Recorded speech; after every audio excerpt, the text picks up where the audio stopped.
सिद्धोऽसित्त्वम् सिद्धिबुद्धिप्रदो भवः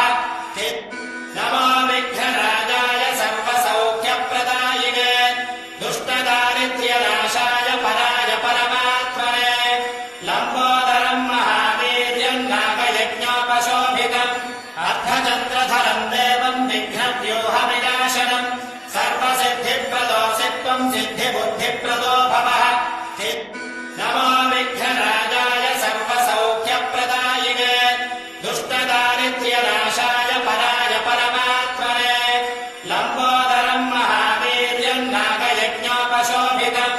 अर्धचन्द्रधरम् देवम् विघ्नव्यूहविनाशनम् सर्वसिद्धिप्रदोऽसित्त्वम् सिद्धिबुद्धिप्रदो भवः नमो विघ्नराजाय सर्वसौख्यप्रदायिने दुष्टदारिद्र्यनाशाय पराय परमात्मने लम्बोदरम् महावीर्यम् नागयज्ञोपशोभितम् अर्धचन्द्रधरम् देवम् विघ्नव्यूहविनाशनम् सर्वसिद्धिप्रदोऽसित्त्वम् सिद्धिबुद्धिप्रदो भवः नमो विघ्नराजाय सर्वसौख्यप्रदायिने दुष्टदारिद्र्यनाशाय पराय परमात्मने लम्बोदरम् महावीर्यम् नागयज्ञोपशोभितम् अर्धचन्द्रधरम् देवम् विघ्नव्यूहविनाशनम् सर्वसिद्धिप्रदोऽसित्त्वम् सिद्धिबुद्धिप्रदो भवः नमो विघ्नराजाय सर्वसौख्यप्रदायिने दुष्टदारिद्र्यनाशाय पराय परमात्मने लम्बोदरम् महावीर्यम् नागयज्ञोपशोभितम् अर्धचन्द्रधरम् देवम् विघ्नव्यूहविनाशनम् सर्वसिद्धिप्रदोऽसित्त्वम् सिद्धिबुद्धिप्रदो भवः नमो विघ्नराजाय सर्वसौख्यप्रदायिने दुष्टदारिद्र्यनाशाय पराय परमात्मने लम्बोदरम् महावीर्यम् नागयज्ञोपशोभितम् अर्धचन्द्रधरम् देवम् विघ्नव्यूहविनाशनम् सर्वसिद्धिप्रदोऽसित्त्वम् सिद्धिबुद्धिप्रदो भवः नमो विघ्नराजाय सर्वसौख्यप्रदायिने दुष्टदारिद्र्यनाशाय पराय परमात्मने लम्बोदरम् महावीर्यम् नागयज्ञोपशोभितम्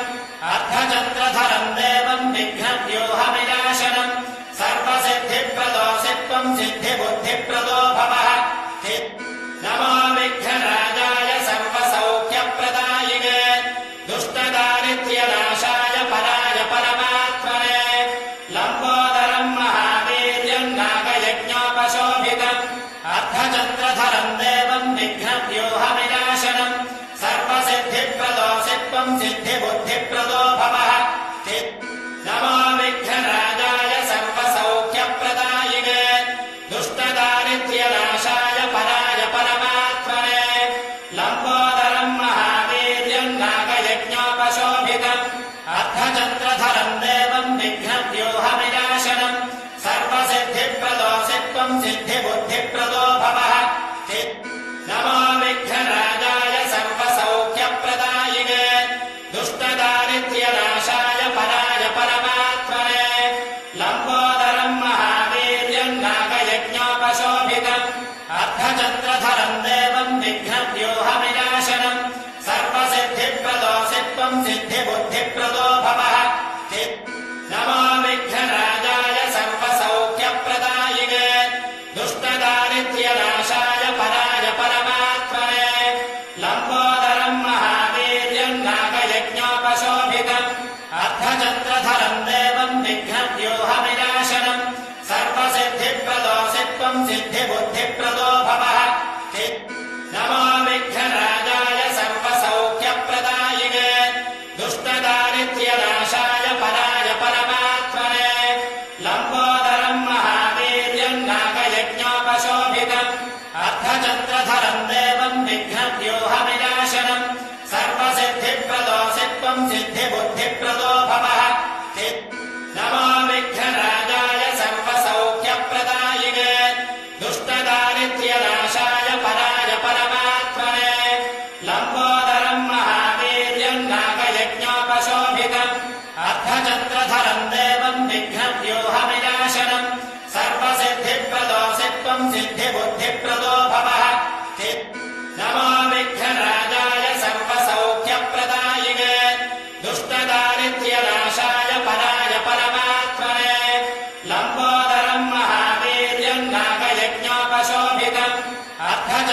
चन्द्रधरम् देवम् विघ्नव्यूहविनाशनम् सर्वसिद्धिप्रदोषित्वम् सिद्धिबुद्धिप्रदो भवः नमो विघ्नराजाय सर्वसौख्यप्रदायिने दुष्टदारिद्र्यनाशाय पराय परमात्मने लम्बोदरम् महावीर्यम् नागयज्ञोपशोभितम्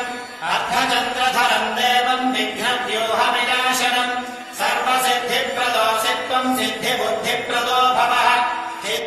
नमो विघ्नराजाय सर्वसौख्यप्रदायिने दुष्टदारिद्र्यनाशाय पराय परमात्मने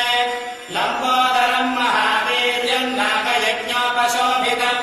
अर्धचन्द्रधरम् देवम् विघ्नव्यूहविनाशनम् सर्वसिद्धिप्रदोषित्वम् सिद्धिबुद्धिप्रदो भवः नमो विघ्नराजाय सर्वसौख्यप्रदायिने दुष्टदारिद्र्यनाशाय पराय परमात्मने लम्बोदरम् महावीर्यम् नागयज्ञोपशोभितम् अर्धचन्द्रधरम् देवम् विघ्नव्यूहविनाशनम् सर्वसिद्धिप्रदोषित्वम् सिद्धिबुद्धिप्रदो भवः नमो विघ्नराजाय सर्वसौख्यप्रदायिने दुष्टदारिद्र्यनाशाय पराय परमात्मने लम्बोदरम् महावीर्यम् नागयज्ञोपशोभितम् अर्धचन्द्रधरम् देवम् विघ्नव्यूहविनाशनम् सर्वसिद्धिप्रदोषित्वम् सिद्धिबुद्धिप्रदो भवः नमो विघ्नराजाय सर्वसौख्यप्रदायिने दुष्टदारिद्र्यनाशाय पराय परमात्मने लम्बोदरम् महावीर्यम् नागयज्ञोपशोभितम् अर्धचन्द्रधरम् देवम् विघ्नव्यूहविनाशनम् सर्वसिद्धिप्रदोषित्वम् सिद्धिबुद्धिप्रदो भवः नमो विघ्नराजाय सर्वसौख्यप्रदायिने दुष्टदारिद्र्यनाशाय पराय परमात्मने लम्बोदरम् महावीर्यम् नागयज्ञोपशोभितम् अर्धचन्द्रधरम् देवम् विघ्नव्यूहविनाशनम् सर्वसिद्धिप्रदोषित्वम् सिद्धिबुद्धिप्रदो भवः नमो विघ्नराजाय सर्वसौख्यप्रदायिने दुष्टदारिद्र्यनाशाय पराय परमात्मने लम्बोदरम् महावीर्यम् नागयज्ञोपशोभितम् अर्धचन्द्रधरम् देवम् विघ्नव्यूहविनाशनम् सर्वसिद्धिप्रदोषित्वम् सिद्धिबुद्धिप्रदो भवः नमो विघ्नराजाय सर्वसौख्यप्रदायिने दुष्टदारिद्र्यनाशाय पराय परमात्मने लम्बोदरम् महावीर्यम् नागयज्ञोपशोभितम् अर्धचन्द्रधरम् देवम् विघ्नव्यूहविनाशनम् सर्वसिद्धिप्रदोषित्वम् सिद्धिबुद्धिप्रदो भवः नमो विघ्नराजाय सर्वसौख्यप्रदायिने दुष्टदारिद्र्यनाशाय पराय परमात्मने लम्बोदरम् महावीर्यम् नागयज्ञोपशोभितम् अर्धचन्द्रधरम् देवम् विघ्नव्यूहविनाशनम् सर्वसिद्धिप्रदोषित्वम् सिद्धिबुद्धिप्रदो भवः नमो विघ्नराजाय सर्वसौख्यप्रदायिने दुष्टदारिद्र्यनाशाय पराय परमात्मने लम्बोदरम् महावीर्यम् नागयज्ञोपशोभितम् अर्धचन्द्रधरम् देवम् विघ्नव्यूहविनाशनम् सर्वसिद्धिप्रदोषित्वम् सिद्धिबुद्धिप्रदो भवः नमो विघ्नराजाय सर्वसौख्यप्रदायिने दुष्टदारिद्र्यनाशाय पराय परमात्मने लम्बोदरम् महावीर्यम् नागयज्ञोपशोभितम् अर्धचन्द्रधरम् देवम् विघ्नव्यूहविनाशनम् सर्वसिद्धिप्रदोषित्वम् सिद्धिबुद्धिप्रदो भवः नमो विघ्नराजाय सर्वसौख्यप्रदायिने दुष्टदारिद्र्यनाशाय पराय परमात्मने लम्बोदरम् महावीर्यम् नागयज्ञोपशोभितम् अर्धचन्द्रधरम् देवम् विघ्नव्यूहविनाशनम् सर्वसिद्धिप्रदोषित्वम् सिद्धिबुद्धिप्रदो भवः नमो विघ्नराजाय सर्वसौख्यप्रदायिने दुष्टदारिद्र्यनाशाय पराय परमात्मने लम्बोदरम् महावीर्यम् नागयज्ञोपशोभितम् अर्धचन्द्रधरम् देवम् विघ्नव्यूहविनाशनम् सर्वसिद्धिप्रदोषित्वम् सित्त्वम् सिद्धिबुद्धिप्रदो भवः नमो विघ्नराजाय सर्वसौख्यप्रदायिने दुष्टदारिद्र्यनाशाय पराय परमात्मने लम्बोदरम् महावीर्यम् नागयज्ञोपशोभितम् अर्धचन्द्रधरम् देवम् विघ्नव्यूहविनाशनम् सर्वसिद्धिप्रदो सित्त्वम् सिद्धिबुद्धिप्रदो भवः नमो विघ्नराजाय सर्वसौख्यप्रदायिने दुष्टदारिद्र्यनाशाय पराय परमात्मने लम्बोदरम् महावीर्यम् नागयज्ञोपशोभितम् अर्धचन्द्रधरम् देवम् विघ्नव्यूहविनाशनम् सर्वसिद्धिप्रदो सित्त्वम् सिद्धिबुद्धिप्रदो भवः नमो विघ्नराजाय सर्वसौख्यप्रदायिने दुष्टदारिद्र्यनाशाय पराय परमात्मने लम्बोदरम् महावीर्यम् नागयज्ञोपशोभितम् अर्धचन्द्रधरम् देवम् विघ्नव्यूहविनाशनम् सर्वसिद्धिप्रदो सित्त्वम् सिद्धिबुद्धिप्रदो भवः